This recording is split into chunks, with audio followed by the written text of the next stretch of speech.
Okay, so we're back from the Finance Committee meeting where we've discussed the exciting issue of the municipal golf course where we were at earlier.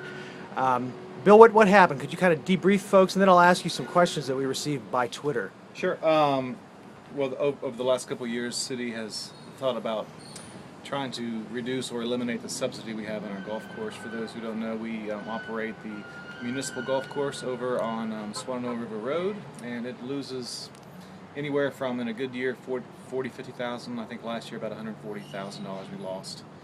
And so it's a subsidized operation, and there's some ideas about perhaps letting the operation of that being sent out to another group, or potentially a lease agreement where someone would come in and actually take over the entire golf course operation.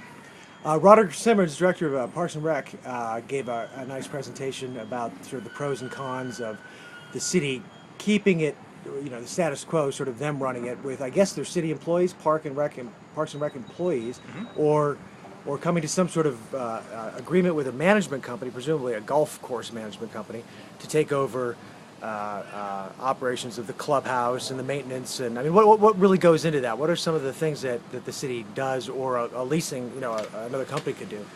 Well, everything could be given out, and that was the recommendation from the Finance Committee, to actually look at leasing out the entire operation. So the staffing, the maintenance, the golf course, the pro shop, food and beverage, everything.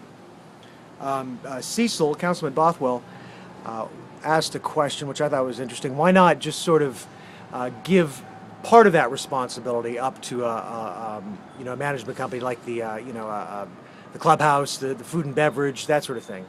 I think Roderick's response was it's rare and not typically a segment that is a big profit center, nor is it something that's I think been done in golf course situations. I know of one private course that sent the restaurant aspect out, but for the city's aspect, that's just a minor. That's not where the problem is. Our problem lies in a much larger issue besides just the food and beverage profits or lack thereof.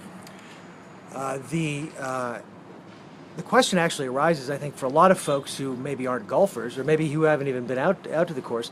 Why is the city? In fact, Agnes Cheek, the lovely Agnes Cheek, writes in via Twitter. What purpose does the municipality, in other words, taxpayers, have in owning a golf course, anyways? What's the whole point of the city running a golf course? That's a great question, and it's this property. I don't know the details of it, but it was given to the city years ago.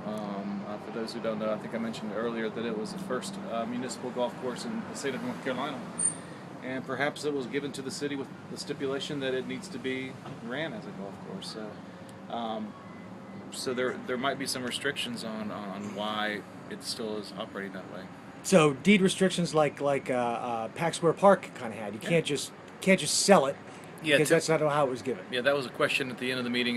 Tim Peck gave the question, why don't we just sell or divest ourselves of it? And we can't. It's just, it was given to us. There's deed restrictions about how the property is to be used and managed over its lifetime. Let's see what else here. Can't read that one because it's dirty. Let's see. Shad Marsh, perhaps you should suggest that they turn the golf course into a hunting range. Dress the homeless like deer, 2 birds, 1 stone. I'm not sure what that means, but... Brilliant idea, I like that. But again, deed restrictions and covenants probably prohibit us from doing that. Too many kids around. So what conclusions did you guys reach today? You're going to bring this before council? It's going to come back to the Finance Committee with a recommended request for proposals. It was unanimously agreed that we're going to do it with the third option. We'll get the PowerPoint presentation up on our website soon, or tweet it out.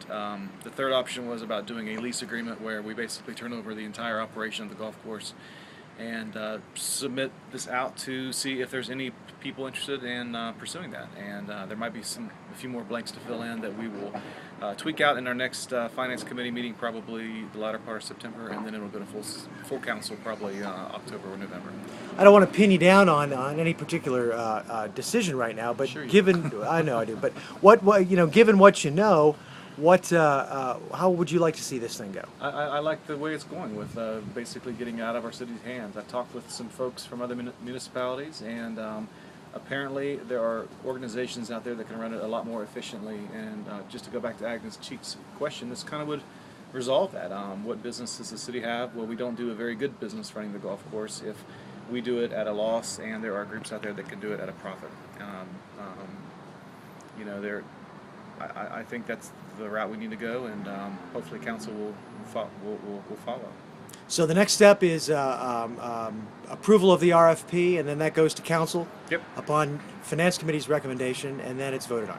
Yes, and then we would submit the RFP out, get some responses. It would probably come back to council, and hopefully by the beginning of our next budget year, which would be July 1st of 2012, perhaps the operation would be leased out to a new group of management folks. Fantastic. Thank you. Anything else you want to say about this important issue? No, UNCA forum tonight, 6:30 at the.